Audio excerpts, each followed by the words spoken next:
अस्सलाम वालेकुम and good evening to नाज़रीन। चार्ल्स डेगल ने कहा था कि अमेरिका हर मुल्क का पड़ोसी है। पाकिस्तान का मसला यह है कि इसका एक पड़ोसी तो अमेरिका है, दूसरा भारत, तो तीसरा अफगानिस्तान। और खास तौर पर 9/11 के बाद पाकिस्तान में कुछ भी हो, इन तीनों मुल्कों को कुछ ना कुछ एतराज रहता है। और अब जो स्वात में निजाम अदल का मुआहदा हुआ है, इस पर एतराजात तो मुल्क के अंदर भी उठाए जा रहे हैं, लेकिन भारत, अमेरिका और अफगानिस्तान कुछ ज्यादा इस मुआहदे के हवाले से परेशान नजर आ रहे हैं। आलमी नुक्ता नजर से पाकिस्तान में लिया हुआ यह फैसला गहरी तब्दीलियों का सबब होगा। अफगानी सदर के तर्जुमान हुमायूं हामिद ने इस डील को अफगानिस्तान और अफगानी अवाम के लिए खतरा कहा है। And according to India this will only multiply the dimensions of terrorism. Europe की तरफ से भी रिजर्वेशंस हैं। एक तासुर यह है कि पाकिस्तान को घेराव में लाने का मंसूबा है ये, मगर सोचने की बात यह है कि इन हालात में अमेरिका की जानिब से हासिल इमदाद का क्या होगा। क्या अब हमारे हमसाए मुल्क हम पर एतमाद कर सकेंगे? क्या अब फिर ये मुमालिक हमारी तरफदारी करेंगे? क्या जुमे को होने वाली पाकिस्तान दोस्त मुमालिक कॉन्फ्रेंस फ्रेंड्स ऑफ पाकिस्तान बिल्कुल परसों जो हो रही है, इसमें पाकिस्तान अपने ऊपर उठने वाले एतराजात का जवाब दे सकेगा? और क्या इस फैसले के सबब मुल्क सरहदें महफूज रहेंगी? मुस्तकबिल में अमरीका, अफगानिस्तान, इंडिया, ईरान और दूसरे दोस्त मुमालिक के साथ हमारे ताल्लुकात का क्या होगा? आज इन सब चीजों के ऊपर डिस्कशन करने के लिए हमारे साथ मौजूद हैं लाहौर स्टूडियो से डॉक्टर फरीद पराचा साहब, secretary general Jamaat Islami. Karachi studio से हमें ज्वाइन करेंगे अहमद अली साहब, chairman standing committee on finance and revenue. And last but never the least, Islamabad studio से हमें ज्वाइन करेंगे तज्जियाकार और खारजी अमूर के माहिर अकरम जकी साहब। इससे पहले कि हम कोई भी गुफ्तगू का आगाज करें, आइए खसूसी रिपोर्ट दिखाते हैं आपको। अमन मुआहिदा तो तय पाक और इस्लामी शरिया कानून भी मलाकन डिवीजन पाकिस्तान में राइज हो गया है, मगर इस फैसले को लेने से पहले क्या ये सोचा गया कि इस फैसले को लेने के बाद हमारे दूसरे ममालिक के साथ ताल्लुकात पर क्या असरात मुरतब होंगे? पाकिस्तान जो पहले ही एक टेररिस्ट स्टेट कहलाती थी, जिस पर इंडिया ने मुंबई अटैक की जिम्मेदारी आयद की थी, अमेरिका जो पाकिस्तान के इस फैसले से नाखुश है, पाकिस्तान में अब इंसानी हकूक की जिम्मेदारी कौन लेगा? अफगानी हुकूमत ने भी पाकिस्तान के इस फैसले की मजम्मत की है। एक आम ख्याल ये है कि ये फैसला तमाम दुनिया की नज़र में दहशतगर्दी को फरोग देने का सबब बनेगा। नई राही के लिए आयशा फरूक, समा, लाहौर।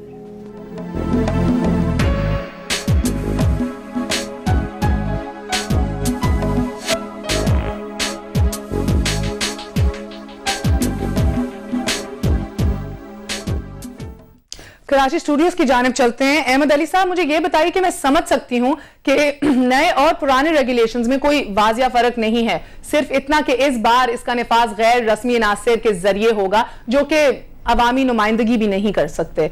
तो आपके ख्याल में क्या जो अभी हमें बैनुल अक़वामी सतह पर एक रद्द अमल नजर आ रहा है, क्या ये शॉकिंग है? देखिए, ये बिल्कुल शॉकिंग है। हम कोई 1912 या 1920 के अंदर नहीं रह रहे, हम लोग नई सेंचुरी के अंदर दाखिल हो चुके हैं। उसके भी हम 9 साल गुजार चुके हैं। दुनिया बहुत आगे और बहुत एडवांस जा चुकी है।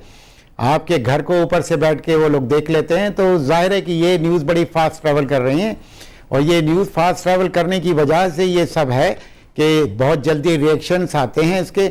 डेफिनेटली ये जो जिस चीज़ पे आप बात करना चाह रही हैं, ये बिल्कुल शॉकिंग है। ये इसलिए शॉकिंग है, इस मुल्क के लिए भी शॉकिंग है और बाहर के लिए भी शॉकिंग है।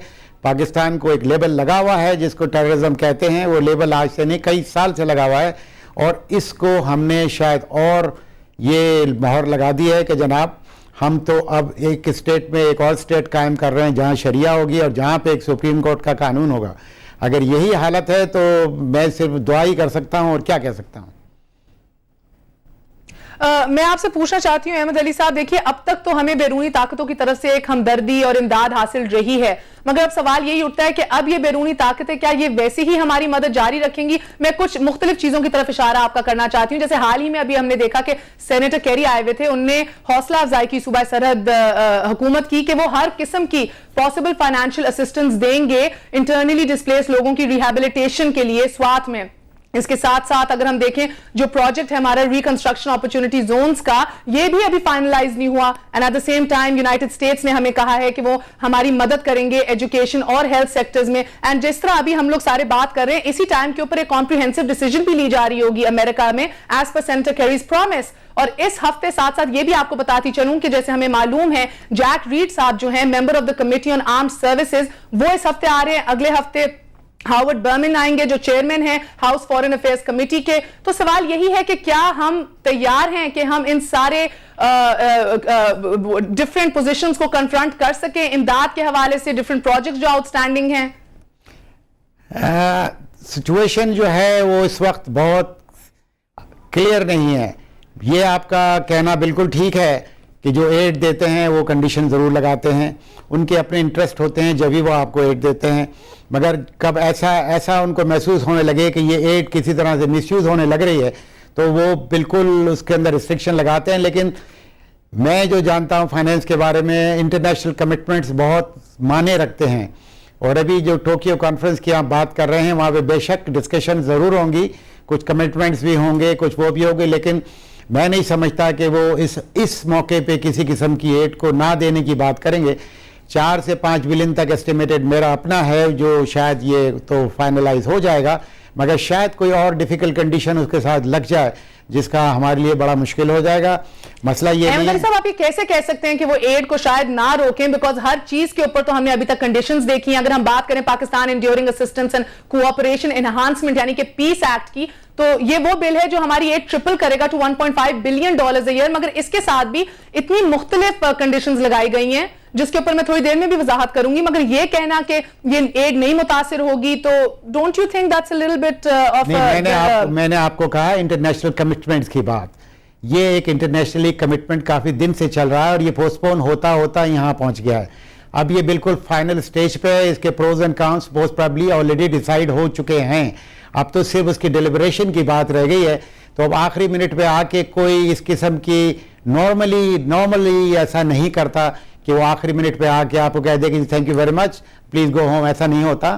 یہ میں نے آپ کو انٹرنیشنل کمٹمنٹس کی بات کی ہے, اور انٹرنیشنل کمٹمنٹس قائم رہتے ہیں, حالات ملکوں کے بدلتے رہتے ہیں, مگر اس کے بعد بھی انٹرنیشنل چیزیں اپنی جگہ قائم رہتی ہیں, کیونکہ کچھ چیزیں ہم دیکھتے ہیں, کچھ چیزیں ہمیں پتہ نہیں ہوتی جو behind the close door settle ہوتی ہیں. تو یہ بھی بڑا ڈیلیبریشن بہت زیادہ اس کے ساتھ کام ہوا ہے. میں آپ سے ڈائریکٹلی ایک بات پوچھتی ہوں, پھر میں واپس پراچا صاحب کی جانب آنا چاہوں گی لاہور میں. کیا آپ کو لگتا ہے کہ اس نظام عدل ریگولیشن کی وجہ سے ہمارا ایک عالمی سطح کے اوپر جو ہماری ایک پوزیشن تھی وہ متاثر ہوئی ہے کہ نہیں؟ بالکل ہماری پوزیشن بالکل متاثر ہوئی ہے, بالکل اس میں کسی قسم کا شک نہیں ہونا چاہیے. منفی طور پہ یا مثبت طور پہ؟ بالکل یہ کہ ہمارے اگینسٹ چلی گئی ہے.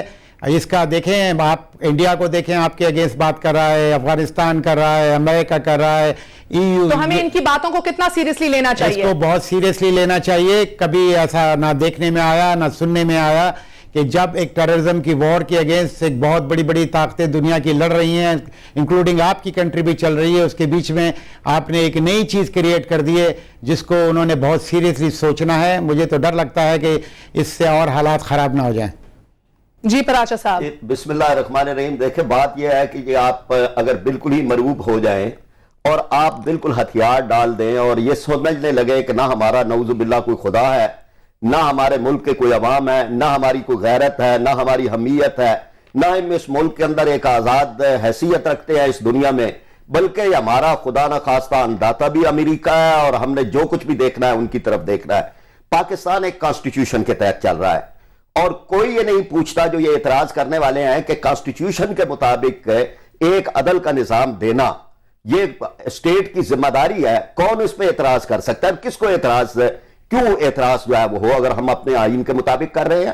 اور پھر ڈیموکریسی ہے جس کی بات کرتے ہیں, ادارے ہیں جس کی بات کرتے ہیں. اب ڈیموکریسی ہے اور ادارہ ہے صوبہ سرحد کی حکومت, ایک ڈیموکریٹک گورنمنٹ ہے, ووٹ کے ذریعے سے آئی ہے. پھر ہماری پارلیمنٹ ہے جس نے پارلیمنٹ نے جو ہے وہ کیا ہے, سوائے یہ چند MQM کے افراد کے کہ جنہوں نے وہاں پر جو ہے وہ کہا کہ ہمیں شریعت نہیں چاہیے.